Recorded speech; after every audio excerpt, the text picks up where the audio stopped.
யோவான் 11 லாசருடைய கல்லறைக்கு நின்று ஆண்டு சத்தமிட்டார், லாசருவே வெளியே வான்னு சொன்னார். லாசரு வெளியே வந்தான்.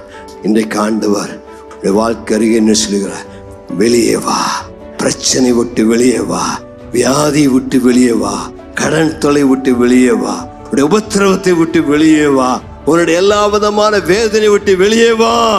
உன்னுடைய பாடுகளுடைய வேதனைகளுடைய பிரச்சனைகள் எவ்வளவு பெரிதாக இருந்தாலும் அந்த இயேசுவின் வார்த்தையில் உள்ள ஒரு வல்லமை, லாசருவே வெளியே வான்னு சொன்ன இந்த வார்த்தையின் வல்லமை உன் கட்டுகளை அவிழ்த்து உன்னை குகையிலிருந்து கல்லறையிலிருந்து வெளியே கொண்டு வந்து நிறுத்தக்கூடிய வல்லமையா இருக்கிறது. கர்த்தருக்கு மகிமை உண்டாவதாக.